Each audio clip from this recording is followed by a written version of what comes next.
Salve, turma boa! Vamos nós para mais uma aulona de atualidades semanal, né? Quem está acompanhando ou quem está assistindo pela primeira vez sabe que esse é um projeto longo de mais de 2 anos, que semanalmente, inclusive muitas vezes na semana entre o Natal e o Ano Novo, eu venho aqui trazer as principais notícias do Brasil e mundo, comentando e também divulgando o meu trabalho, que é um trabalho de questões inéditas que te preparam para os concursos públicos, onde você, para adquiri-los, cada exemplar de um livro que tem 100 questões comentadas, você entra em contato pelo meu WhatsApp que eu deixo aqui, tá?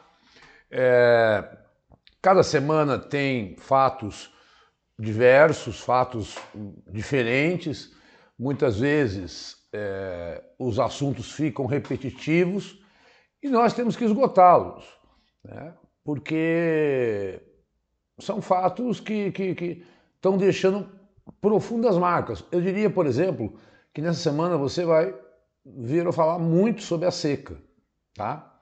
Então, vamos dar início e sem mais delongas, né? Divulga o nosso trabalho, faz um comentário, dá um like, porque tudo isso, vocês sabem já, aí carecas aí, aqui só eu, né? De saber que as redes sociais, o YouTube, etc., quando você tem esses algoritmos multiplicados, ajuda a divulgar mais o trabalho. Divulgando mais o trabalho, a gente consegue produzir mais material para vocês.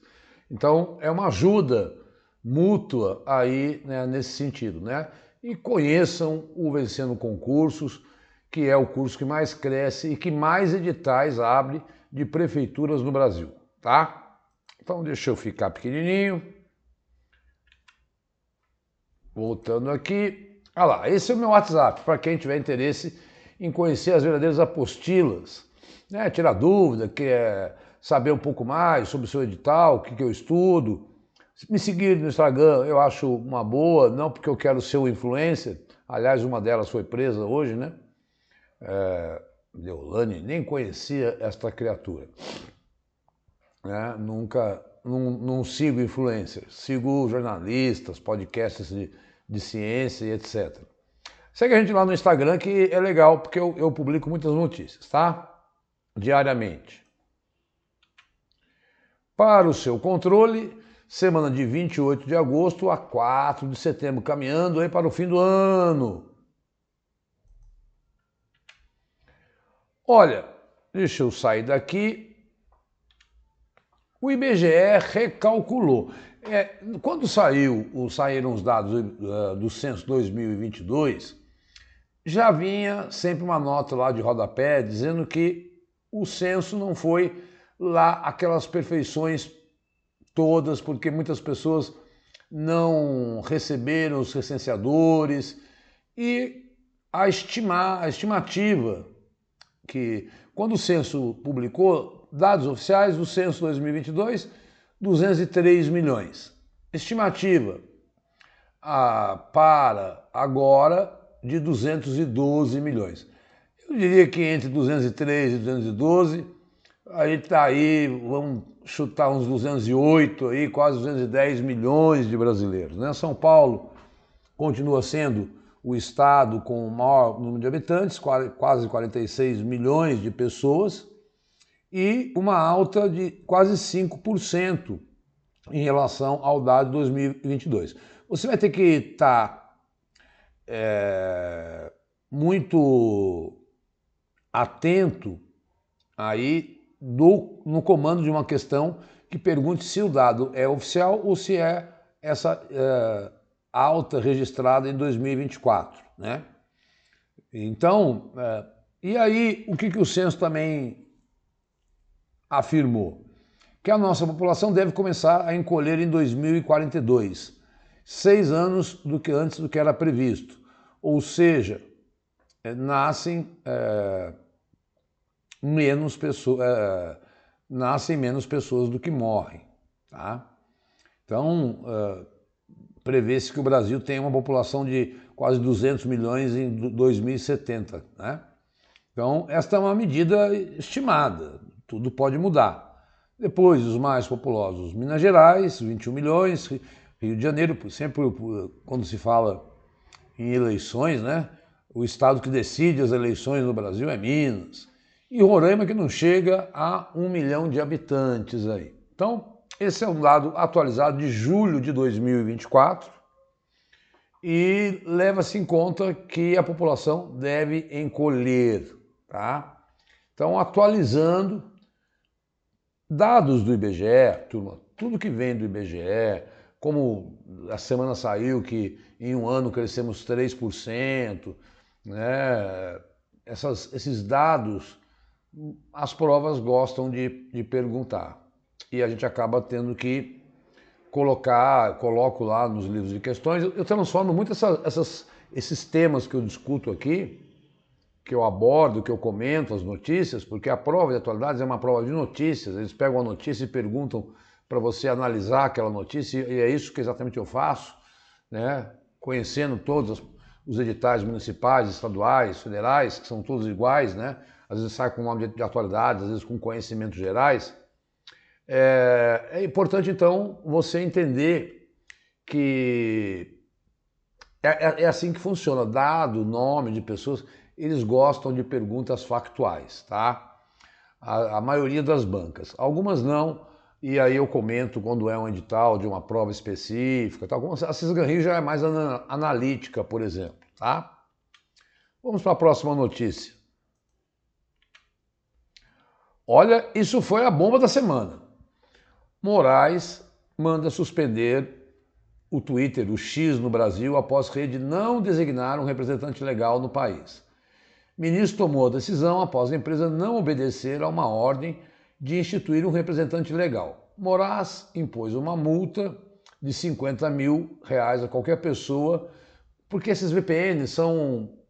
Eu não sei explicar muito o que é, porque eu não sou da área de informática, mas é uma espécie de aplicativo que você consegue acessar em qualquer parte do mundo. E aí as pessoas por VPNs, né, conseguiriam baixar o X aqui no Brasil. E aí as empresas como Apple e Google terão 5 dias para tirar o X das suas lojas. Depois houve uma votação em plenário que também referendou essa medida do Moraes.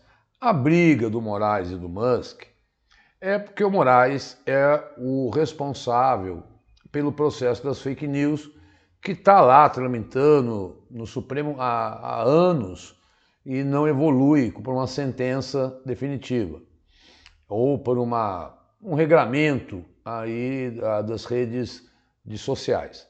O Elon Musk tem peitado e o Moraes manda tirar perfil fakes, perfil de robôs, né, perfis agressivos, misóginos, homofóbicos, enfim. E o Musk acredita que isso é liberdade de expressão. Esse embate vem ocorrendo há algum tempo e agora, definitivamente, muitos acusando Moraes de censura, outros acusando o Musk de não ter um regramento adequado para as redes sociais, mas esse é um problema contemporâneo. Não no Brasil, mas no mundo todo, que tem levado a problemas de déficit de atenção. Sugiro muito que vocês vejam um vídeo do Leandro Carnal, aquele pensador, palestrante careca, tal, sobre foco, tá? Vocês vão gostar muito. É que ele tem 19 minutos, eu não consigo colocá-lo aqui em aula, mas ele vai ajudá-lo a entender como que o celular hoje tira o seu foco das atenções e dos estudos, tá? Então, enfim, tá aí. Quando talvez ele tiver um representante legal, porque a necessidade de um representante legal, para que exatamente se houver algum crime, esse cara seja notificado. Não tendo ninguém, ele não pode processar alguém lá nos Estados Unidos, né? Tá aí então o grande babado da semana. Eu sei, o Twitter tem 22 milhões de usuários, muitos têm vários perfis, mas é muito utilizado no campo da política, das celebridades, dos artistas, para noticiar. Mas infelizmente, como toda rede social, existem as fakes. Vamos ver até quando vai essa decisão. Gente, vou tomar uma aguinha aqui que está seco, né? Semana passada eu gravei sobre um frio intenso, hoje um calor intenso. É uma loucura. Acho que todo mundo está vivendo isso. Brasil enfrenta a maior seca da história. Seca é a mais extensa e mais severa já vista no país, superando a estiagem de 2015. Isso do CEMADEM. Especialistas alertam que a estação seca ainda segue até outubro e o cenário deve piorar. Vamos lá para baixo, que lá tem alguns dados que eu acho que são relevantes. Hoje, mais de um terço do território nacional, que equivale a mais de 3 milhões de quilômetros quadrados, o Brasil tem 8 milhões, né? Enfrenta a estiagem na sua pior versão. O que se traduz em cidades isoladas do norte do país, por conta de rios que secaram, impedindo a navegação, fogo espalhado. Hoje a Marina falou que, se a coisa continuar, o Pantanal pode ser extinto. Fogo espalhado sufocando a população com fumaça e causando sérios problemas respiratórios. Rios em níveis tão baixos que vai fazer com que o país tenha que ligar as termoelétricas, aumentando por aí, daí então, a queima de combustíveis fósseis. Então, essas são 3 das imediatas consequências dessa seca histórica que vem agravando, e os especialistas alertam que isso é fruto, evidentemente, né? A única exceção é o Rio Grande do Sul, e nós não devemos ter alívio até novembro. Então prepare o seu umidificador, controle bem a sua saúde, porque essa seca vai perdurar, tá? E é histórica, e quando é histórica, a gente tem que trazer aqui. E aí por quê? O El Niño, que aquece o Oceano Pacífico, contribuiu para a elevação da temperatura no país. Eu já tentei estudar o El Niño e a El Niña, e nem os meteorologistas conseguem definir o que é esse fenômeno meteorológico aí, mas que aquece as águas do Pacífico, que leva ao aquecimento da atmosfera. Bloqueio atmosférico. A expectativa era que o El Niño acabasse e a seca terminasse em abril, o que não aconteceu. Isso porque os bloqueios atmosféricos são ondas de calor que ficam sobre o centro-sul do Brasil, impedindo os rios voadores de circularem, que trazem a umidade para as chuvas. Por conta dessa onda de calor, forma-se uma espécie de uma nuvem seca no centro-oeste, no sul e no sudeste, que não circula a umidade que vem da Amazônia. E isso fica alterando, faz com que altere, como é que fala? Ondas de calor e ondas de frio, e não nos deixa aí e a seca. E o aquecimento do Atlântico Norte também está mais quente do que o normal. Isso está levando até acho que falei, ou vou falar, não sei, acho que foi na aula passada, que o Antônio Guterres falou, olha, estamos indo para uma catástrofe, né? Então, tecnicamente, eu trago aqui, ninguém é especialista, mas eu acho que você pode, numa prova muito bem, falar desse bloqueio atmosférico, essa onda de calor que fica no centro-sul do Brasil, e El Niño como os grandes responsáveis por essa seca. Isso leva, né, a essa notícia que saiu hoje, que foi dito ontem, mas foi aos jornais hoje. Mais de 200 cidades no Brasil, olha aí a seca, tem umidade menor ou igual verificada em desertos como o Saara. Para a saúde pública, a umidade do ar tem que estar por volta de 60%. Nós estamos chegando aí a 14%. a 12% em São Paulo, eu vi hoje. Né? No caso do deserto do Atacama, o deserto mais seco do mundo, foi registrada uma umidade de 5%.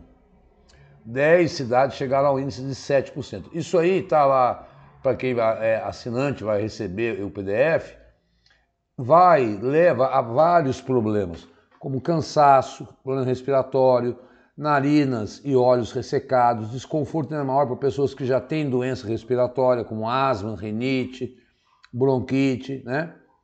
Isso porque o que protege a gente dessa secura são os mucos.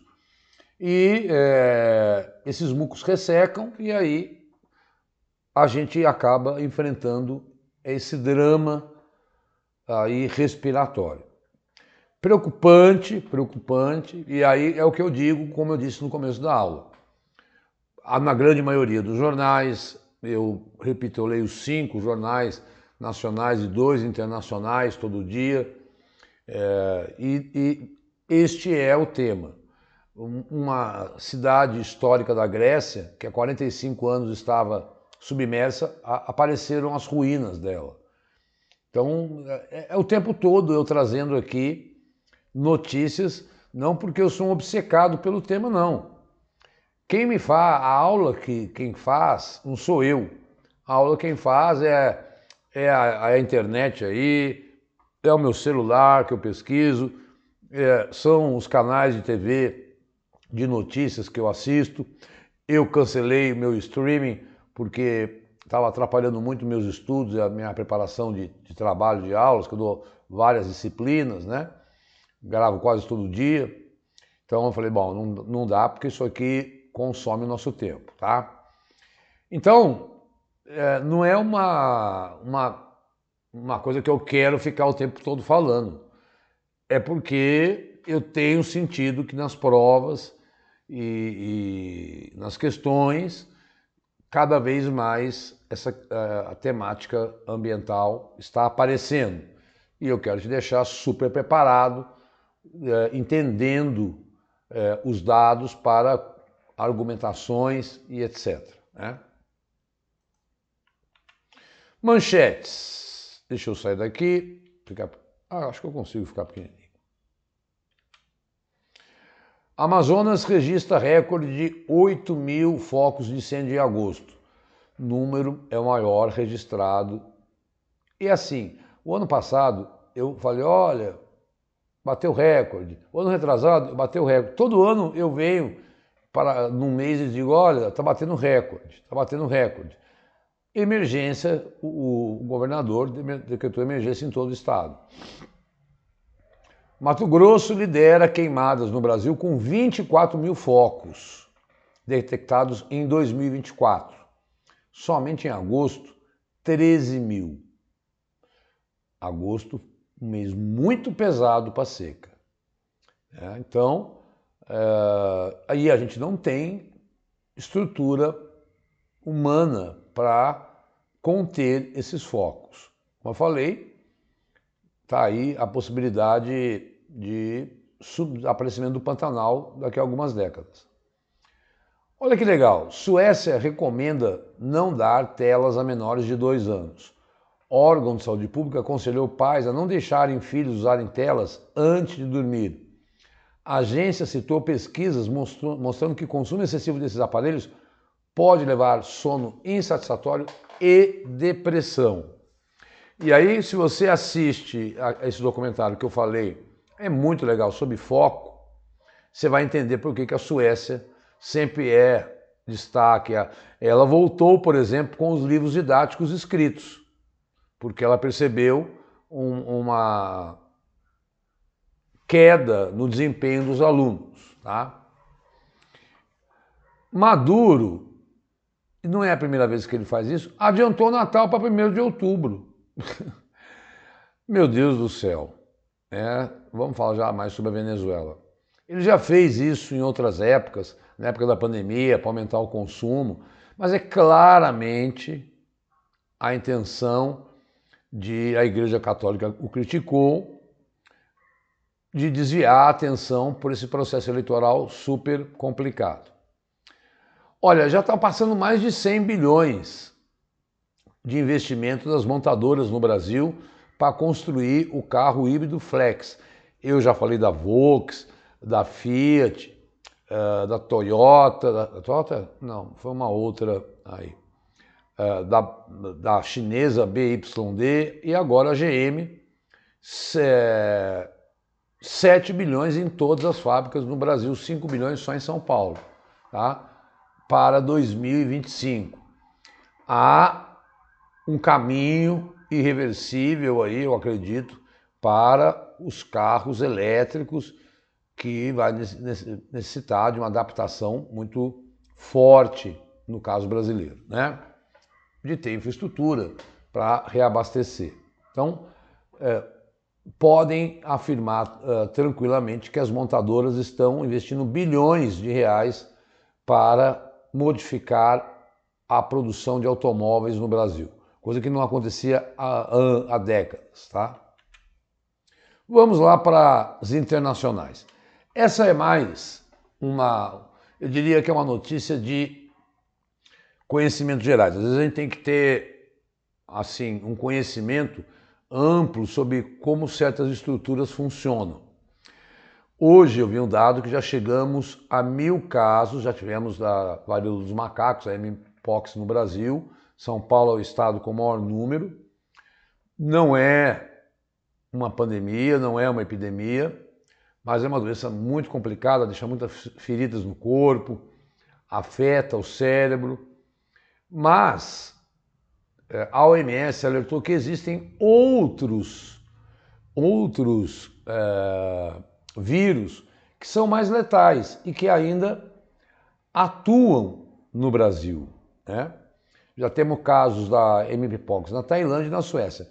Por que trazer essa notícia? Porque depois da pandemia todo mundo ficou um pouco, e o mundo ficou alertado com a questão dessas doenças no mundo globalizado. A raiva, por exemplo, é muito mais letal e ela afeta mamíferos, incluindo seres humanos. E o animal infectado, como é que pega? O agente viral é transmitido através de uma mordida, arranhão ou lambida de um animal, como morcego, macaco e cães. Quando entra no corpo, o vírus replica-se no local da ferida, atinge o sistema nervoso central e provoca uma inflamação aguda que chega ao cérebro. Quando era jovem, eu cheguei a ver um cachorro com raiva, é assustador. E morre mais gente de raiva do que de varíola dos macacos, só para vocês saberem. Ebola, um vírus também que atinge mamíferos, é contraído através de fluido por pessoas, né, contato entre pessoas, como era aí a Covid. Os sintomas começam a surgir 2 a 3 semanas após a infecção: febre, dor de garganta, dores musculares, dor de cabeça, vômito, diarreia, erupção, e o rim e o fígado podem levar a hemorragias e aí a morte. Marburg, esse eu não conhecia realmente. E esse mata em 90% dos casos. Ele é muito comum na África, chama MARV, em contato com o morcego. Veja como o morcego é um grande transmissor de vírus, né? Náusea, vômito, dor no peito, dor de garganta, dor, diarreia, progride para sintomas graves, icterícia, a pele fica amarelo, pâncreas, perda de peso, hemorragia e falência múltipla de órgãos, tá? E o Nipah, que é um vírus muito comum na Malásia, que apareceu pela primeira vez em 99, e ele é o que inclui o vírus da cachumba e do sarampo, também em morcegos na Ásia e na Austrália. Então, através com contato com o morcego, alimentos, né? Então, há ainda casos registrados de infecção pelo vírus com animais como cães e gatos. Então, acho que a gente não conhecia o Marburg nem o Nipah. O Ebola e a raiva, sim. O que a OMS alertou é para ficar preocupado com a Mpox, a varíola dos macacos? Sim. Está crescendo muito? Tá. Já tem casos de mortes no Brasil. Porém, saibam vocês que já veio aí uma pergunta, o mpox é a doença do momento e que é a mais letal de todas. Não, existem outras doenças em outros continentes que não o nosso, que são mais letais e mais violentas do que a mpox. E aí, no caso, desenvolver vacinas, né? Já está bem evoluída a vacina do mpox. Olha esta loucura dessa notícia, que eu acho que quando aparece coisa assim, as provas gostam, né? Eu sempre digo que as coisas exóticas são para as provas de atualidades, né?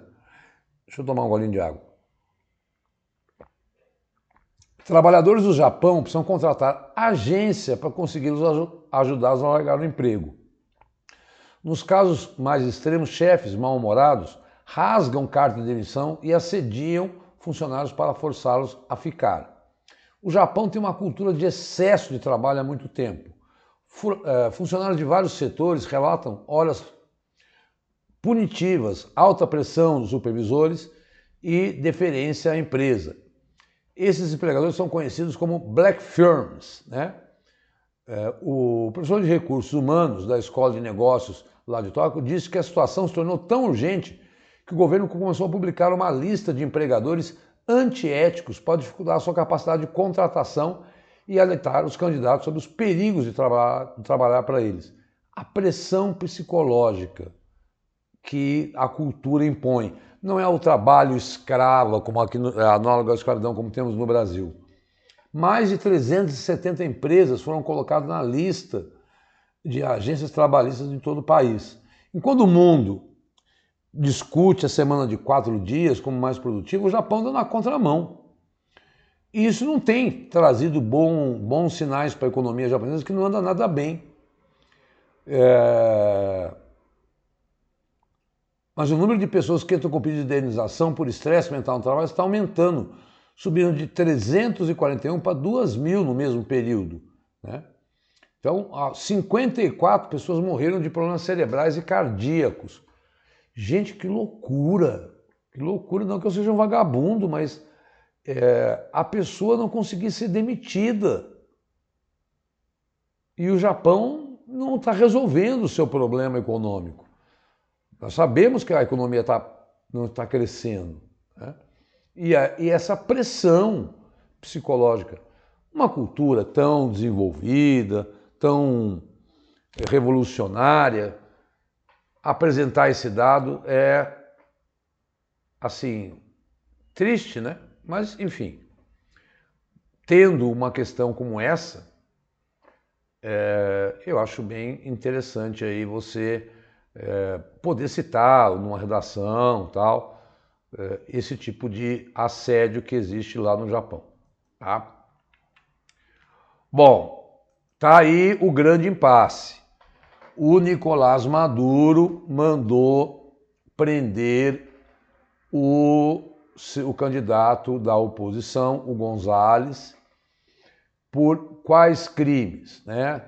Edmundo González, crimes de usurpação de funções de autoridade eleitoral, falsificação de documentos, incitação a atividades ilegais, sabotagem do sistema e associação criminosa.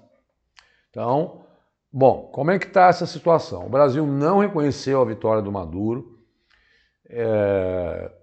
Há um pedido para que o Lula entre, que nesses dias agora ocorra uma ligação entre Lula e Maduro, mas as relações deles não estão nada boas.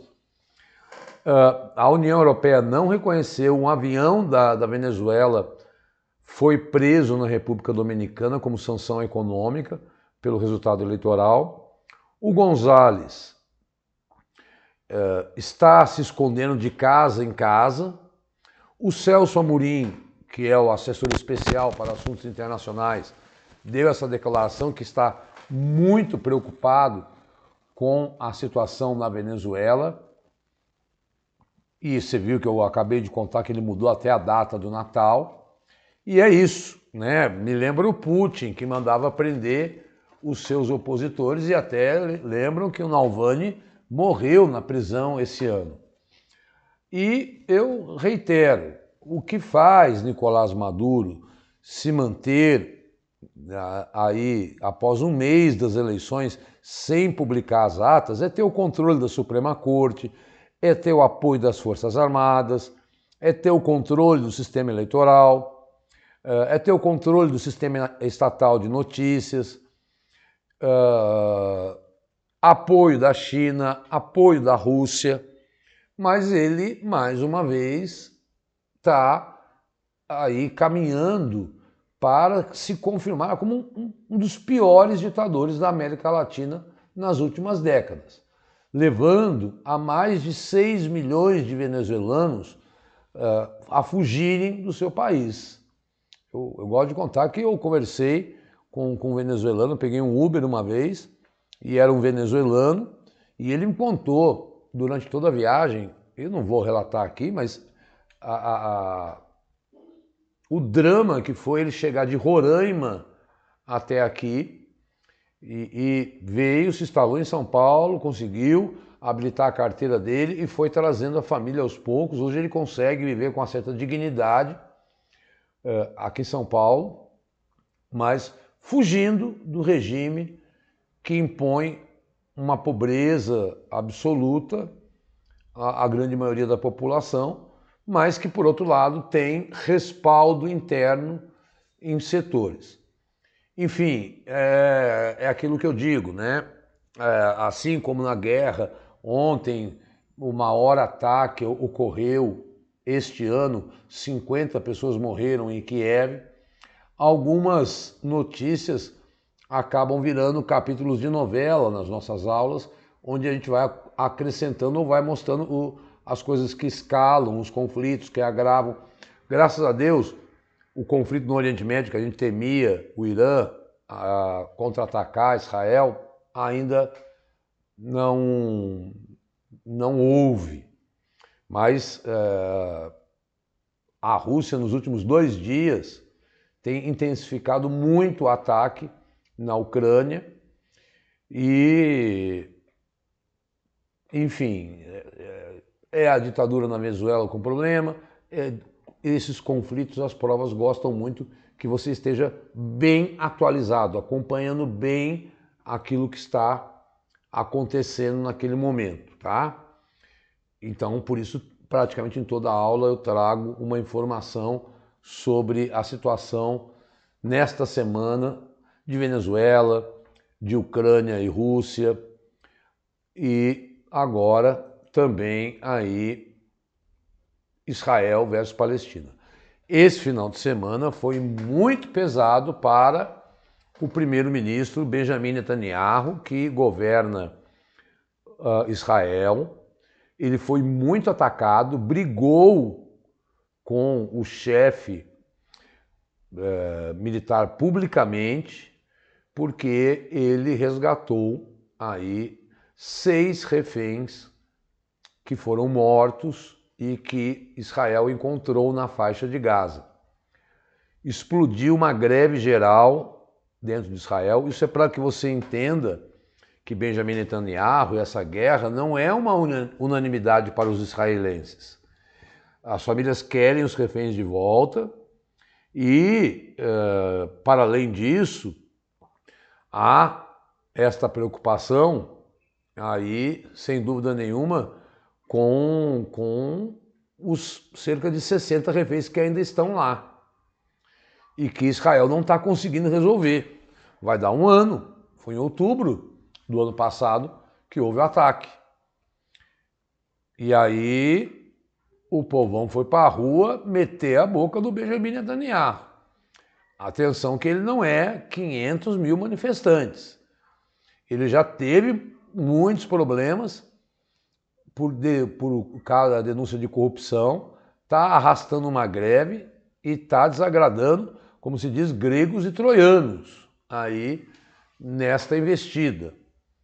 Então, aguardemos o desenrolar, porque nessa ele pode aumentar a violência, ainda se ele é pressionado, eu imagino, internamente, ele aumenta a violência contra a faixa de Gaza, que já levou à morte de 40 mil civis e crianças e mulheres que vivem perambulando pela faixa de Gaza porque não tem mais para onde ir. Eu gravei e peço para que vocês cliquem em vídeos e vá assistindo os vídeos anteriores, porque são vídeos de 40 minutos, rapidinho, tal.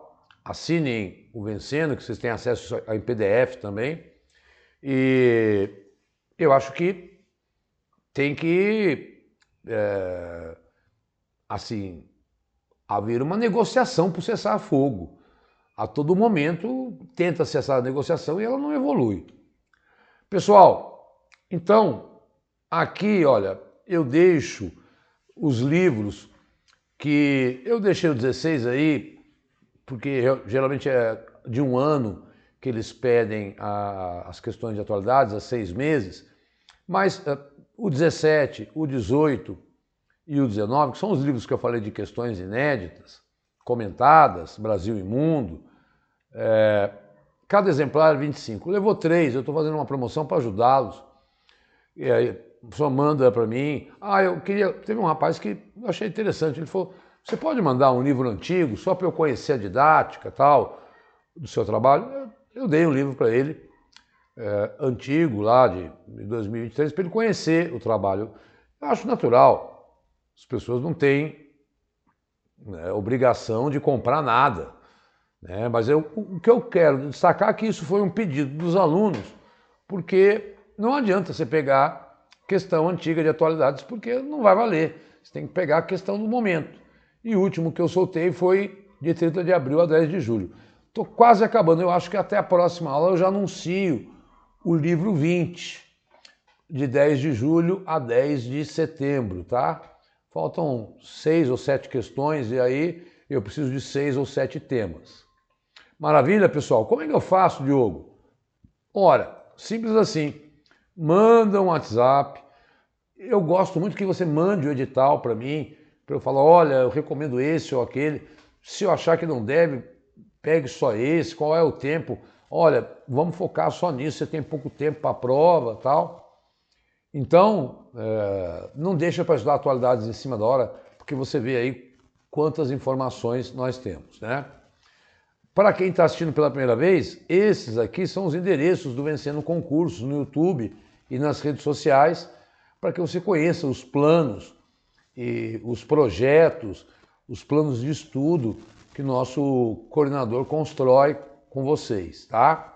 Então, se você não conhece ou não é um assinante, venha para o Vencendo, que você vai estar com uma excelente equipe de professores aí selecionada a dedo pelo nosso coordenador Cristiano, que tem mais de 20 anos de experiência em concurso público. Eu sou o Diogo Silva, me despeço, 4 hoje, a próxima aula dia 11 de setembro, estaremos aqui firmes e fortes para abordar temas nacionais e internacionais e, enfim, conflitos. Gostaria de sempre dar notícias boas, leis positivas, notícias de melhoras sociais, mas realmente esses conflitos estão perdurando e essa questão da seca está preocupante no nosso país. Até a próxima aula, um abraço apertado, muito obrigado, divulguem o trabalho e vamos em frente. Tchau, tchau, pessoal!